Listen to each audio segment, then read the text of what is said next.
உன் வறுமையை எண்ணி தூக்கம் வராமல் எதிர்காலத்தை பற்றிய பயத்தோடும் கண்ணீரோடும் புரண்டு படுக்கும் என் அன்பு செல்வமே, உன் தலையை தடவி கொடுத்து உன் பாரத்தை இறக்கி வைக்கவே நான் வந்திருக்கிறேன். உன் நெஞ்சில் இருக்கும் பாரத்தை என் காலடியில் இறக்கி வைத்துவிட்டு என் குரலை கேள். தென்னாடுடைய சிவனே போற்றி, எந்நாட்டவர்க்கும் இறைவா போற்றி. இதை கேட்கத் தொடங்குவதற்கு முன் உங்கள் மனதிற்குள் ஓம் நமச்சிவாய என்று சொல்லிவிட்டு, இந்த பதிவின் கீழ் ஓம் நமச்சிவாய் என்று எழுதிவிட்டு இதை கேட்கத் தொடங்குங்கள். என் அன்பின் சிகரமே, என் உயிரான குழந்தையே, சற்று அருகில் வா. என் மடியில் தலை சாய்த்துக்கொள். உன் கண்களில் இருந்து வழியும் ஒவ்வொரு துளி கண்ணீரும் என் நெஞ்சில் விழும் நெருப்புத் துளிகள் என்பதை நீ அறிவாயா? உன் இல்லத்தில் வறுமை இருள் சூழ்ந்திருக்கிறது என்பதையும், நாளை பொழுது எப்படி விடியும், அடுத்த வேளை உணவுக்கு என்ன வழி என்று தெரியாமல் உன் உள்ளம் படும் பாட்டையும் நான் அணு அணுவாக அறிவேன். கைலாயத்தில் நான் அமர்ந்திருந்தாலும் என் பார்வை எப்போதும் உன் குடிசையின் மீதே இருக்கிறது. மகனே, நீ இப்போது அனுபவிக்கும் வறுமையை கண்டு வெறுப்படையாதே. இது உனக்கான தண்டனை அல்ல, இது உனக்கான ஒளி. உன்னை செதுக்கி ஒரு காலத்தால் அழியாத சிலையாக மாற்றவே இந்த சோதனை. செல்வம் நிலையற்றது என்பதை நான் உனக்கு உணர்த்தவே ஆண்டி கோலம் பூண்டேன். சற்று சிந்தித்துப்பார். இந்த அண்ட சராசரங்களையும் படைத்து காக்கும் நான் நினைத்திருந்தால் நவரத்தினங்களாலான ஆடைகளை அணிந்திருக்க முடியாதா? தங்க மாளிகையில் வாசம் செய்திருக்க முடியாதா? ஆனால் நான் ஏன் சுடுகாட்டுச் சாம்பலை பூசிக்கொண்டு பாம்புகளை ஆபரணமாக அணிந்து ஒரு பிச்சைக்காரனைப் போல பிட்சாடனராக திரிகிறேன்? செல்வம் என்பது ஒரு மாயை. அது வரும் போகும். ஆனால் பக்தி என்னும் அழியாத சொத்து யாரிடம் இருக்கிறதோ அவனே உண்மையான பணக்காரன் என்பதை உலகுக்கு உணர்த்தவே நான் ஆண்டியாக இருக்கிறேன். குபேரன் என் நண்பன், நவநிதிகளுக்கும் அதிபதி அவன். ஆனால் அவனும் என் காலடியில்தான் அமர்ந்திருக்கிறான். என்னிடம் இருக்கும் செல்வத்தை விட என்னிடம் இருக்கும் அன்பே பெரிது என்று அவன் உணர்ந்ததால்தான் அவனுக்கு அந்த பதவி. நீயோ அந்த குபேரனுக்கும் மேலான அன்பை என் மீது வைத்திருக்கிறாய். அப்படி இருக்க உன்னை நான் கைவிடுவேனா? சிலந்தி கட்டிய கோவிலும் யானை செய்த அபிஷேகமும். உனக்கு ஒரு கதை நினைவிருக்கிறதா? திருவானைக்காவலில் ஒரு சிலந்தியும் ஒரு யானையும் என்னை வழிபட்டன. யானை தன் துதிக்கையால் காவிரி நீரை கொண்டு வந்து எனக்கு அபிஷேகம் செய்தது. ஆனால் அந்த சிறிய சிலந்தி என் மீது சருகுகள் விழக்கூடாது என்பதற்காக தன் வாயில் சுரந்த நூலை கொண்டு எனக்கு பந்தல் வலை அமைத்தது. உலகப் பார்வையில் யானையின் பக்தி பெரிதாக தெரியலாம். ஆனால் அந்த சிலந்தியின் வறுமையான எளிய அன்புதான் என்னை உருக வைத்தது. அந்த சிலந்திக்கு மறுபிறவியில் சோழ மன்னனாக பிறக்கும் பாக்கியத்தை நான் அளித்தேன். நீ இப்போது அந்த சிலந்தியைப் போலத்தான் இருக்கிறாய். உன்னிடம் செல்வமில்லை, ஆனால் உன் மனதில் நீ எனக்காக கட்டும் அன்பெனும் கோவில் தங்க கோபுரங்களை விட உயர்ந்தது. உன் சிறிய வழிபாடும் நீ சிந்தும் கண்ணீரும் எனக்கு போதும். கண்ணப்பனின் கண்மலர்கள். என் அன்பு குழந்தையே, வறுமை உன் பக்தியை தடுக்காது என்பதற்கு திண்ணன் கண்ணப்ப நாயனார் கதையே சாட்சி. காட்டில் வேட்டையாடி திரிந்த அவனிடம் ஆகம விதிப்படி பூஜை செய்ய வசதி இல்லை. பொன்னோ பொருளோ இல்லை. அவன் எனக்கு படைத்தது என்ன தெரியுமா? தன் வாயில் அடக்கிச் சுவைத்து பார்த்த இறைச்சியை. செருப்பு அணிந்த காலால் என் லிங்கத்தை தொட்டு வணங்கினான். ஆனால் அவன் கண்கள் என் கண்களில் இருந்து ரத்தம் வழிவதைக் கண்டபோது தயங்காமல் தன் கண்களையே தோண்டி எனக்கு கொடுத்தான்.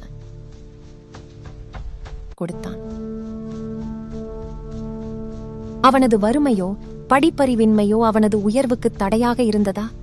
இல்லையே. இன்று வரை கண்ணப்பனுக்கு இணையாக யாரை சொல்வது? நீயும் அவனைப் போலத்தான்.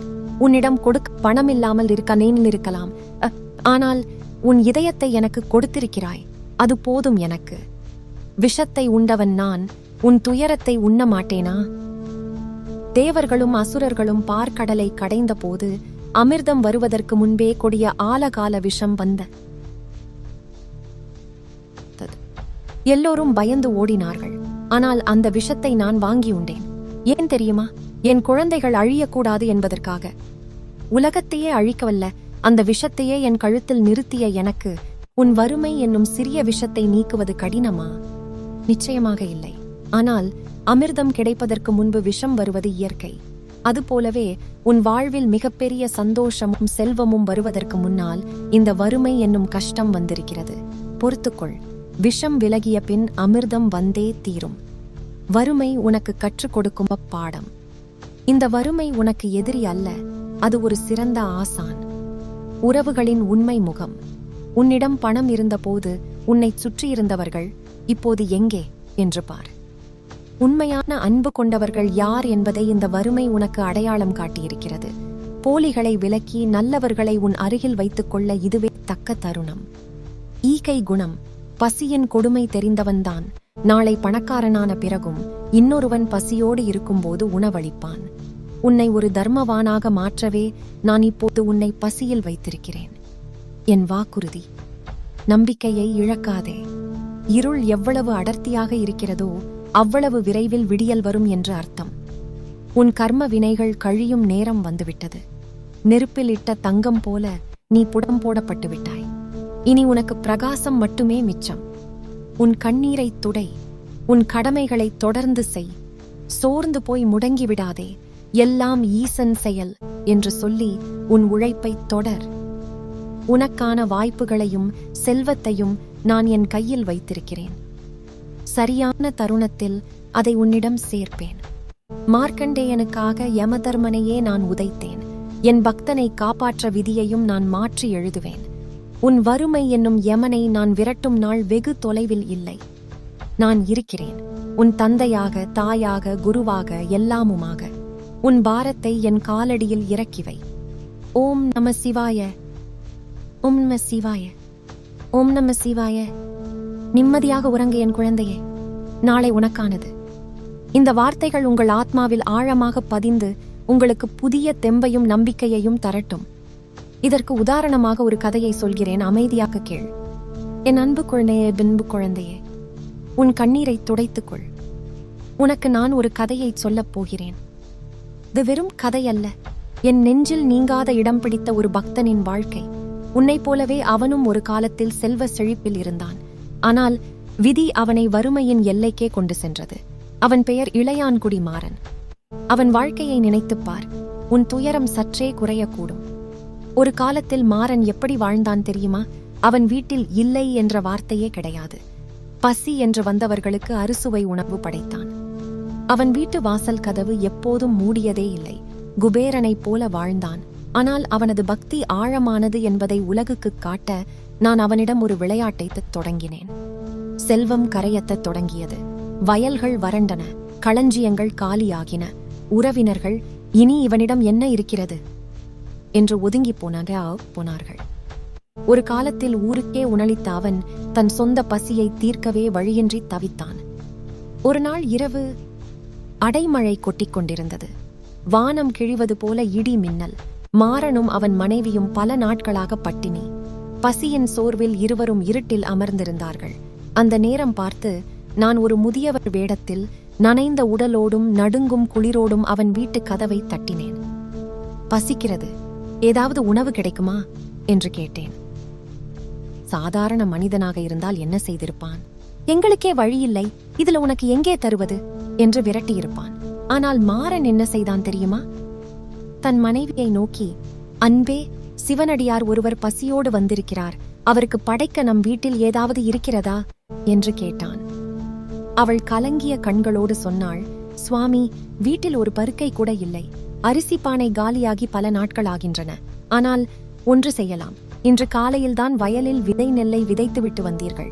மழை பெய்து கொண்டிருப்பதால் அந்த விதைகள் இன்னும் முளைத்திருக்காது. அவை மழை நீரில் மிதந்து கொண்டிருக்கலாம். நீங்கள் போய் அதை வாரி எடுத்து வந்தால் நான் சமைத்து போடுவேன். யோசித்துப்பார் குழந்தையே, விதை நெல் என்பது அடுத்த வருட அறுவடைக்கான நம்பிக்கை. அதை எடுத்துவிட்டால் விவசாயிக்கு எதிர்காலமே இல்லை. அது மட்டுமல்ல, அந்த கார் இருளில், கொட்டும் மழையில், சேரும் சகதியுமான வயலுக்கு செல்வது எவ்வளவு கடினம். ஆனால் மாறன் தயங்கவில்லை. ஒரு கூடையை எடுத்துக்கொண்டு ஓடினான். காலில் முள் குத்தியது, சேறு காலை இழுத்தது. மழையில் அவன் கண்ணீர் கரைந்தது. இருந்தாலும் அந்த இருட்டில் கைகளால் துழாவி சேற்றோடு கலந்து கிடந்த அந்த விதை நெல்லை தன் கைகளால் வாரி கூடையில் நிரப்பினான். வீட்டிற்கு வந்தான். மனைவி சேற்றை கழுவி நெல்லை பிரித்தெடுத்தாள். ஆனால் அடுப்பு பற்ற வைக்க விறகு இல்லை. ஈரம் ஊறிய விறகு எரியவில்லை. அப்போது மாறன் வீட்டின் கூரையை பார்த்தான். அது ஒழுகிக் கொண்டிருந்தது. இந்த கூரை எனக்கு எதற்கு? வந்தவர் பசியார வேண்டும் என்று சொல்லி தன் வீட்டின் கூரையையே பீத்து விறகாக வைத்து அடுப்பெரித்தான். உணவு தயாரானது. என்னை அழைத்தான். ஐயா, ஏழை கொடுத்த இந்த எளிய உணவை ஏற்றுக்கொள்ளுங்கள் என்று கண்ணீரோடு நின்றான். அவன் பக்தி என் நெஞ்சை உருக்கியது. அந்த நொடி ஜோதி பிழம்பாக நான் அவன் முன் தோன்றினேன். அவன் இழந்த செல்வத்தை விட பல மடங்கு செல்வத்தையும் இறுதியில் என் திருவடி நிழலையும் அவனுக்கு அளித்தேன். என் குழந்தையே, இந்த கதையிலிருந்து நீ அறிந்து கொள்ள வேண்டியது என்ன? மாறனிடம் நான் சோதித்தது அவனது பொறுமையை மட்டுமல்ல, அவனது கொடுக்கும் உள்ளத்தை. அவனிடம் ஒன்றுமே இல்லாத போதும் அவன் கொடுக்க நினைத்தான் அல்லவா? அதுதான் பக்தி. நீயும் இப்போது மாறனைப் போலத்தான் இருக்கிறாய். உன் கையில் இப்போது விதை நெல் கூட இல்லாமல் இருக்கலாம். ஆனால் இறைவா, நீ இருக்கிறாய் என்ற நம்பிக்கை விதை உன்னிடம் இருக்கிறது. உன் கூரை ஒழுகலாம், ஆனால் உன் தர்மம் உன்னை காக்கும் குடையாக இருக்கிறது. மாறன் விதை நெல்லை வாரி வந்தபோது பட்ட கஷ்டம்தான் இப்போது நீ படும் கஷ்டம். அவன் கூரையை பீத்து எரித்த வலிதான் இப்போது உன் மனதில் இருக்கும் வலி. ஆனால் உணவு தயாரானதும் நான் காட்சியளித்தேன் அல்லவா? அதே போல உன் சோதனைகள் முடியும் தருவாயில் உள்ளன. உன் கஷ்டங்கள் என்னும் சேற்றை கழுவி நம்பிக்கை என்னும் அரிசியை சமைத்து வை. நான் வருவேன். உன் வறுமையை விரட்டி வளமை என்னும் அருளை வழங்குவேன். மாறனை கைவிடாத நான் உன்னை எப்படி கைவிடுவேன்? நம்பிக்கை வை. விதைக்கப்பட்ட நெல் மண்ணுக்குள் புதைவது சாவதற்காக அல்ல, முளைப்பதற்காக. நீயும் இப்போது வறுமையில் புதைக்கப்பட்டிருக்கிறாய். ஆனால் அது அழிவதற்கு அல்ல, ஒரு விருட்சமாக வளர்வதற்கு. கலங்காதே. உன் கண்ணீரை நான் துடைக்கிறேன். உன் சுமையை நான் சுமக்கிறேன்.